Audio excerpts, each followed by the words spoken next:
¿Cuántos de nosotros realmente vemos que vivimos en victoria?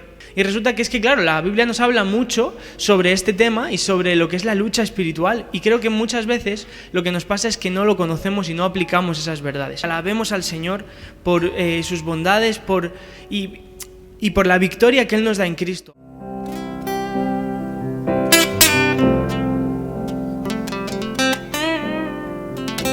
Temprano yo te buscaré. De madrugada. De madrugada yo me acercaré a ti. Conozco un matrimonio normal, se querían, tenían algunos hijos en común, yo ya les conocí cuando ya tenían hijos y todo. Fue pasando el tiempo y según fueron surgiendo dificultades de diferentes tipos, se terminaron agotando. Y aunque no se divorciaron, tuvieron un matrimonio completamente... O sea, un matrimonio de dos personas separadas pero en la misma casa, algo así, si lo quieres ver. Tengo un amigo bastante cercano que creció conmigo y que parecía que amaba al Señor. Servíamos al Señor juntos en muchas ocasiones. Hasta que de repente dijo que el vivir la vida cristiana le resultaba demasiado pesado y cansado. Y ya no quería eso más, quería disfrutar de la vida. Y sucumbió a la lucha. Ejemplos en la iglesia de un montón de personas, en un montón de contextos, que sucumbieron a la lucha espiritual. Mi pregunta, entonces, esta mañana es, ¿qué podemos hacer nosotros como creyentes para resistir en la lucha? Muchas veces, en el día a día, tengo la sensación de que querría ver más victorias. Y parece que no llegan tanto como yo querría. Y sé que dentro de 5 años puedo tener más victorias que ahora.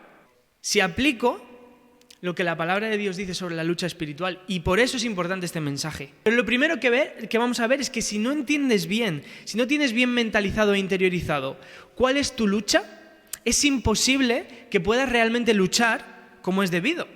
Por lo demás, hermanos míos, fortaleceos en el Señor y en el poder de su fuerza.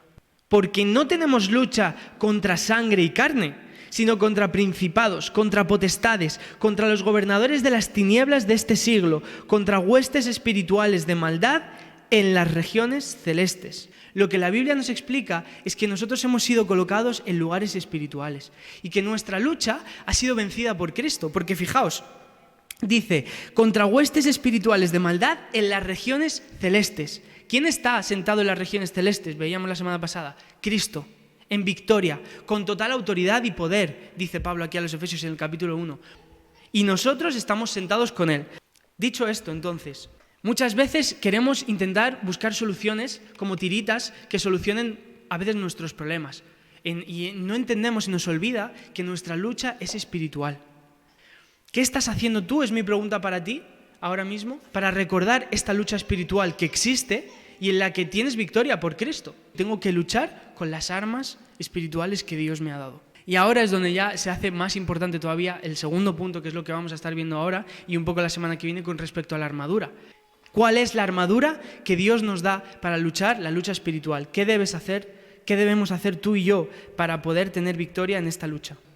Estad pues firmes, ceñidos vuestros lomos con la verdad y vestidos con la coraza de justicia y calzados los pies con el apresto del evangelio de la paz. Sobre todo tomad el escudo de la fe con que podáis apagar todos los dardos de fuego del maligno y tomad el yelmo de la salvación y la espada del Espíritu, que es la palabra de Dios. Entonces empieza diciendo ceñidos con la verdad. Fijaos la importancia del ir ceñidos. Solían llevar túnicas los romanos, entonces si no iban ceñidos bien, no se colocaban bien las cosas, al correr se tropezaban, se caían. Entonces, por un lado, lo que nos habla esto es que debemos tener la verdad de Dios, lo que es las cosas que conocemos sobre Dios, que Dios nos ha mostrado a través de su palabra, como nuestra guía, como nuestros principios morales. Dios quiere hombres íntegros, Dios quiere mujeres íntegras, que tomen su palabra y que la tengan como su luz, como lo que les guía, como lo que les sostiene para que no se tropiecen. Lo que está diciendo aquí, siendo la armadura, es que si tú no te pones esta integridad y esta verdad de Dios en tu vida, estás dejando un hueco en tu cuerpo para que el enemigo te ataque.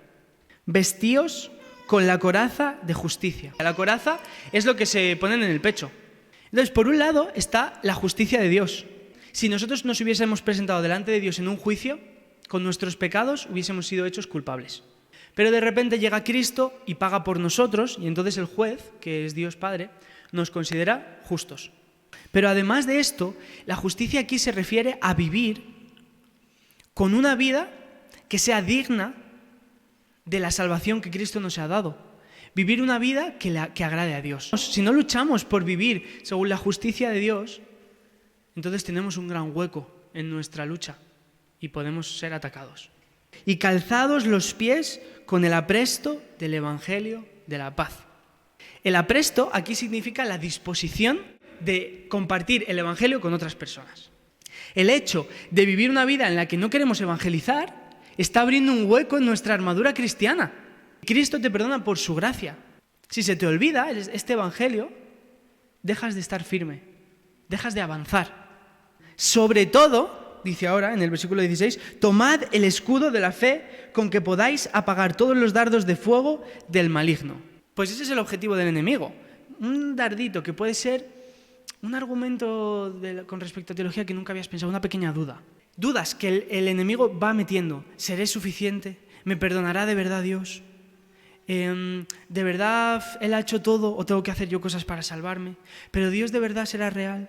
¿Pero de verdad me puedo fiar de la palabra de Dios? Dudas, dardos que quieren expandirse y expandirse constantemente. Y Dios te dice, el escudo de la fe, un escudo mojado, que no solamente llega el dardo y se expande, sino que lo seca, lo paraliza completamente. La fe tiene este papel en nosotros. Es una fe que además, cuando llegan los momentos de dificultad, se pone en uso. El tema es que nuestra fe está basada en hechos. Dios nos ha dado la oportunidad de entender la mayoría de las cosas con respecto a nuestra fe. Cristo resucitado es la clave, es la gran clave. Y podemos saber que Cristo realmente resucitó históricamente. Tú debes de orar para que Dios aumente tu fe y también puedes investigar, hacer preguntas de esta forma y estudiarlo, ¿no? Y dice, y tomad el yelmo de la salvación. De lo que está hablando aquí es del conocimiento de la salvación que tenemos en Cristo. De que Cristo tiene la victoria. De que Él está en esos lugares celestiales en victoria. Y que esa victoria nos la da a nosotros. Y nosotros debemos de confiar en la salvación del Señor. En Cristo puedes tener victoria. De hecho, en Cristo tienes victoria. Tienes victoria. Y ahora debes de fortalecerte en Él, ponerte esta armadura cada día, hacer lo que sea para recordar esta lucha y esta armadura y seguir luchando y seguir avanzando poco a poco en la fuerza y por la misericordia y la gracia de Dios.